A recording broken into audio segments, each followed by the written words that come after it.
Why, hello there. Welcome back to another episode of Pasty Ginger Boy, who's quickly falling into a pit of irrelevancy, talks about things that no one cares about. But relevancy doesn't matter. Relevancy is irrelevant. Irrelevant. You're irrelevant. Everything's irrelevant. This channel's relevant. Pretty irrelevant YouTuber.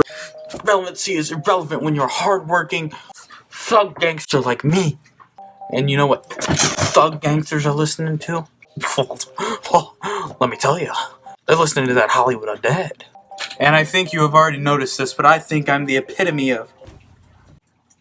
I think I'm the epitome of gangster sexy. But putting all that aside, famous rap rock group Hollywood Undead has released a new record titled 5. It's called 5 because this is the band's 5th studio record following 2015's Day of the Dead. I just realized that was grammatically confusing. I'm saying that it came after Day of the Dead. I'm not saying that there were 5 records after Day of the Dead. Just to clear that out. So is this album better than Day of the Dead?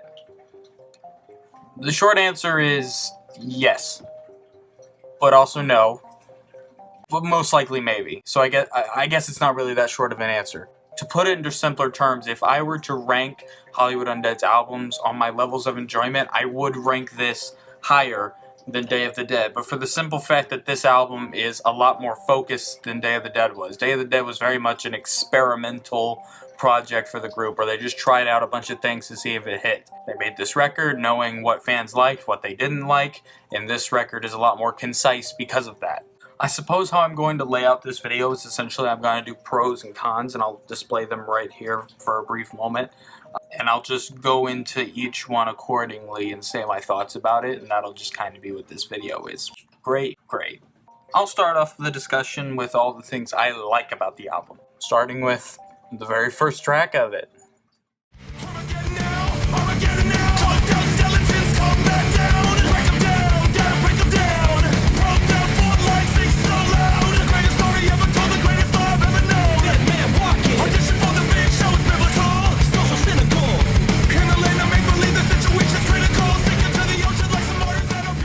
California Dreaming. This is a high-octane, very loud nu metal song, and it's the perfect way to start off a Hollywood Undead album. Because, after Day of the Dead, where my one complaint was that it was too electronic, I was very worried when the first single off of this album dropped. But then the second the opening riff hit, I knew my prayers had been answered, because they were gonna do more rock-style songs on this album. And let me tell you, that was like a big sigh of relief for me as a listener who wasn't a big fan of the approach they took on their previous record. If you don't recall, I actually made an entire video about how much I enjoyed the song. For lack of time, I'll just say, go watch that video if you want to know how I feel about this particular track, and I'm just going to save your time and go on to the next song, okay? Alright. Where's LA? Whatever happened to the city we knew? Where's LA? Where's LA? Where's LA? Whatever happened to the city we knew? The next song I wanted to talk about with you guys is Ghost Beach. This song is essentially about how the band has grown up in Los Angeles, and over the course of a few years, Los Angeles has changed, and they feel as though they've lost what their city used to be. That explains the chorus of Where's LA? What happened to the city we knew. I personally really enjoyed the song. I think it was a good choice artistically by Hollywood Undead to include this song in the album to provide a nice balance between the heavier stuff and the softer, more sentimental things. I find the emotion in the song very poignant, and also this is the first time in a long time that only one singular member of the band carried an entire song. That, in this case scenario, would be the lead singer Danny, who completely has his moment to shine during this entire 4-minute track. He's a very good vocalist. He's got such an awesome, dynamic range that he can go with his voice. It's very interesting seeing what steps he takes, not only as an artist, but as a frontman with each new album that this band produces.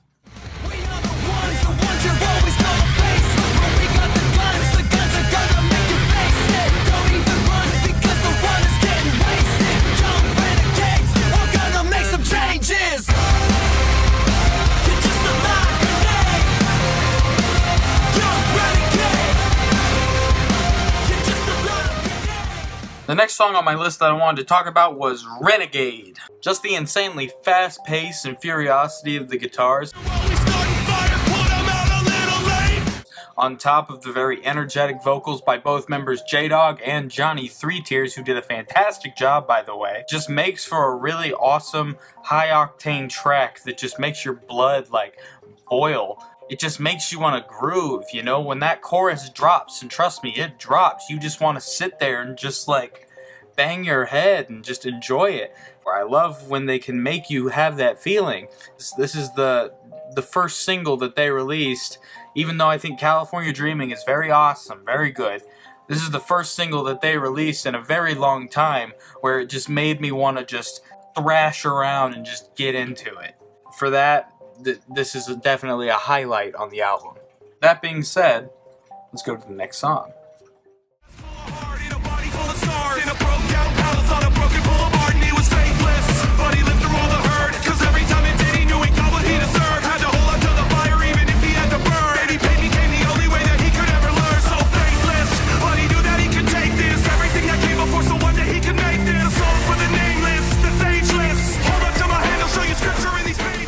The next song that I really enjoyed was a song called Pray, and then parentheses, Put 'Em in the Dirt.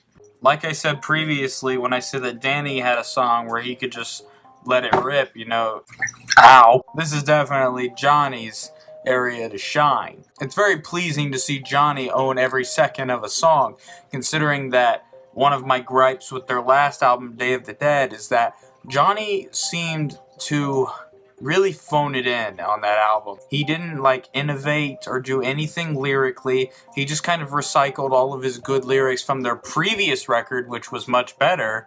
I feel like Day of the Dead was not a good album for Johnny. This is a complete opposite. He has completely stepped up his game lyrically, just performance-wise. His vocal inflections are like a lot better. Of all the members of the group, Johnny Three Tears and Funny Man have shown the most improvement from their previous record. I really enjoyed Johnny having a song of his own that wasn't a complete cash grab and was actually very fun and fast-paced. That seems to be the common thread with a lot of these songs that I like, is that I really like the fast-paced energy of a lot of the music. Pray, Put 'Em in the Dirt. Very good song. Glad to see Johnny back in action.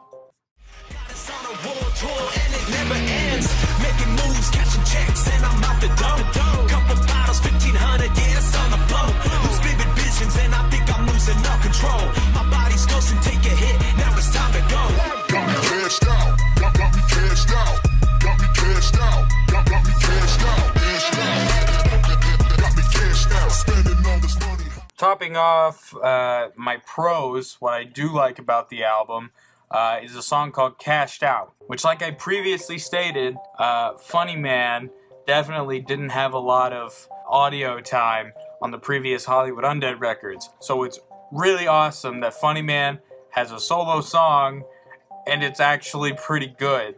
Also, I'm kind of biased towards this song, mainly because of this. Coming back down.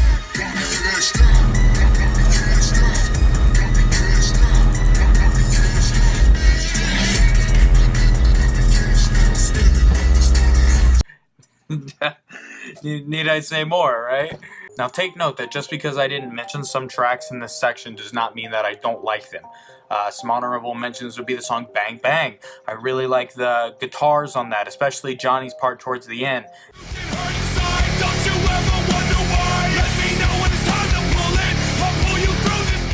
And Danny delivers a really catchy chorus that's just like gets stuck in your head. Your life can end inside a moment. It slips by the more you try to hold it. It's alright, 'cause everybody knows it. Life's like a trigger when you pull it. Like a bullet. It's a very good song. I enjoy that one a lot. I like Riot, and the only reason that I didn't speak directly about Riot in this section is because it would seem kind of hypocritical of me, considering that in my California Dreaming video, I criticized Day of the Dead heavily for being too electronic. It was very electronic. Now, depending on your music taste, that could be a good thing or a bad thing, but I found it didn't necessarily fit their style all that well. Some of them just felt really out of place. And then Riot is a pure dubstep song, so it would kind of conflict my statements, but I guess I'm a little more forgiving of Riot this time around, considering that this record is a lot more focused, concise, and I actually have guitars on it. I get my fix of nu metal enjoyment, so I guess I just forgive Riot a little bit more than stuff like Party by Myself or War Child. With that out of the way, I'd like to talk about some things that I'm not really vibing with on the album. The first, and I guess really only song that I'm having a problem with is We lock and we load, we rock and we roll, we cock and we go, it's the undead show. You know I mean what I say, better drop when we spray. It's too late to pray on Judgment Day. Hear those bells, it's the end of your life. Someone's gotta live and someone's gotta die. Here comes hell, it's redemption, right? Now you're just a ghost on a cold black night. Ride, slide, dip and low. Black Cadillac, I'm hot as spokes. Black Cadillac. This song is... it's okay. There's nothing about this track in particular that really screams innovation. It's just the most mediocre, average track on the whole album, which is disappointing. Day of the Dead was their experimental album. This album has taken a lot of risks, and it has shown that they've innovated musically, lyrically. Just they've tried to really upgrade their sound. This track right here, in particular the chorus, I praised Funny Man in like my last one where I talked about Cashed Out, but here it just seems like kind of Swan Song's Funny Man, where he's just very kind of cringeworthy, like he's trying to be a rapper but not succeeding very well kind of vibe. Ride, slide, dip and low. Black Cadillac, I'm hot as spokes. Ride, slide, smoke control. Black Cadillac, I'm hot as spokes. Which is really weird to listen to, and I don't like it.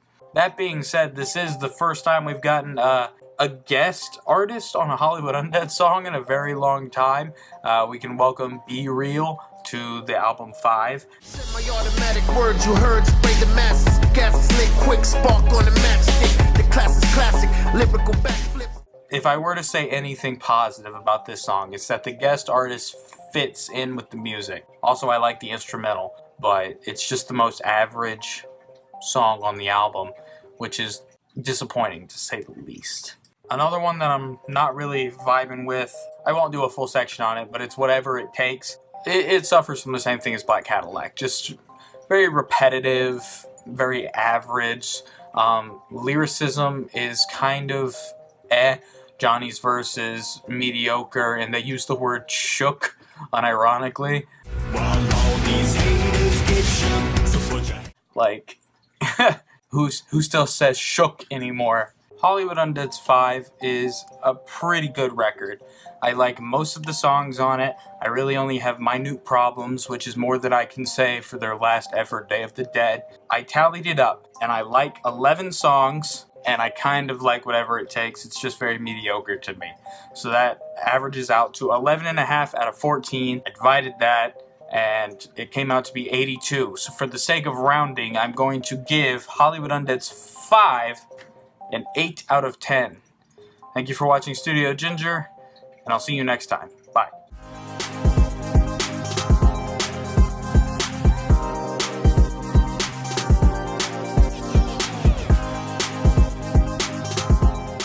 Hey, irrelevant.